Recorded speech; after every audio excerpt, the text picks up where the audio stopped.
In this video, I want to share how much I spent for a winter in Arizona, as well as my 5 top tips for saving money when you're on the road.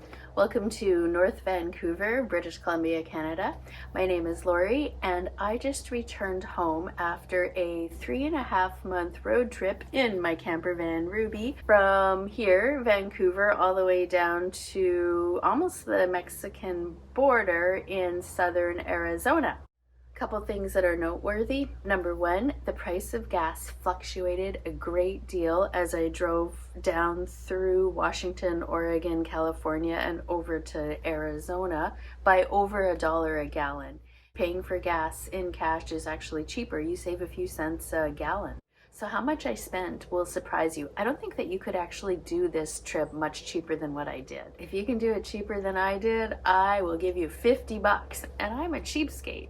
Should also note that I'm driving a ProMaster 1500 Tofino camper van, 2021.5. I spent no money on repairs or any sort of upkeep, except I think I got one oil change. I left Vancouver on November 28th. In November and December, I spent $689 in gas. This is all in US currency. $169 on food and beverages, $15 on showers, which even surprises me. Until you learn one of my secrets for saving money, then it won't be so surprising. January, I spent $416 US in gas, $232 in food and bevies.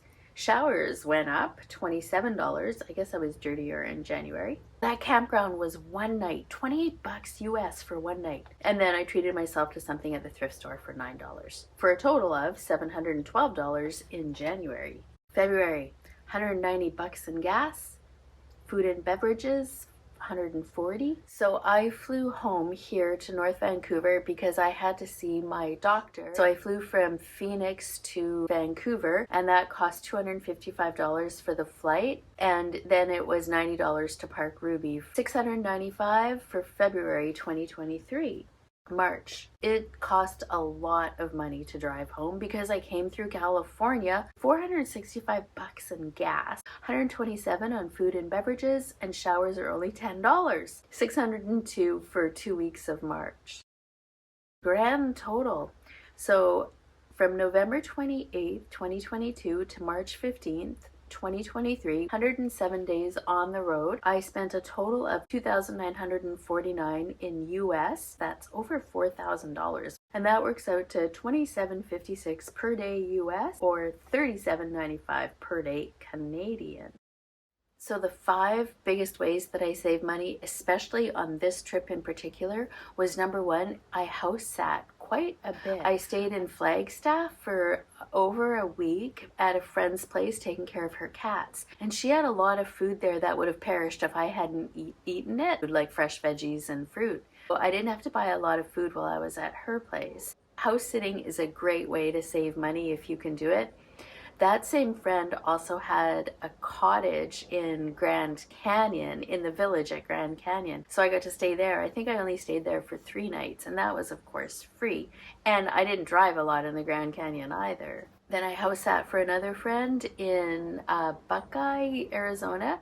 That was only 3 nights. I could have stayed longer. I think I could have stayed for a whole week, but it was in a gated community. There were no pets to look out for, and I kind of was bored. The second way that I save money, not just on the road, but all the time, is sort of being a cheapskate, but in a bad way. This is not something that I recommend other people do. I have that poverty mindset where I grew up like going to food banks and in foster homes and with a single mom. So I'm scared to spend money. Partly because I'm a minimalist, I really don't want stuff. I just want as much space around me as possible. I like shopping at thrift stores. I spend my money on vacations. I used to go on vacations a lot, and then I bought a camper van for a lot of money. So I prefer to buy the big purchases than spending a lot of little money on restaurants and clothes and all that stuff that I don't even want anyway. The third way that I save money that I really enjoy, I hate shopping. The only thing that I like shopping for is groceries. And I like going first thing in the morning. So and I mean before dawn. Safeway, Walmart, Winco is open 24 hours. As soon as they open, they put the discounted food, like the food that's going to expire today, salmon, fresh fruit trays, packets of pre-cut, pre-washed veggies. If that stuff expires today, they'll put it on 50% off. And related to that is an app that I use here in Vancouver, but not in America. And in fact, I've used it all across Canada. And it's called Flash Foods. Places like Superstore put on their discounted food on this app, and it makes it super easy to buy food that's on discount. And it's a great way to try different things that you wouldn't try before. Speaking of apps, the fourth way that I save money in both the US and Canada is a gas app called Gas Buddy, and it tells you where the cheapest gas is in your location. It's fantastic. So if you can plan your route with an app like Gas Buddy, it saves tons and tons of money. Fifth way I save money is by stealth camping. So I don't like to go to campgrounds, and it's not just because I'm cheapskate, but it's because I like walking at 5 in the morning and shopping at 7 in the morning. I stealth camp at different like at libraries or rec centers, everywhere, anywhere. I think that's it. If you have any ways that you save money either on the road or just in general, don't tell me, because I'm already such a cheapskate. I don't want to learn more ways to save money. If you have ways to spend money on things that are quality, good experiences, tell me in the comments below. No matter how much money you have or how little you have, take good care of yourself, because you are worth taking good care of. Mwah.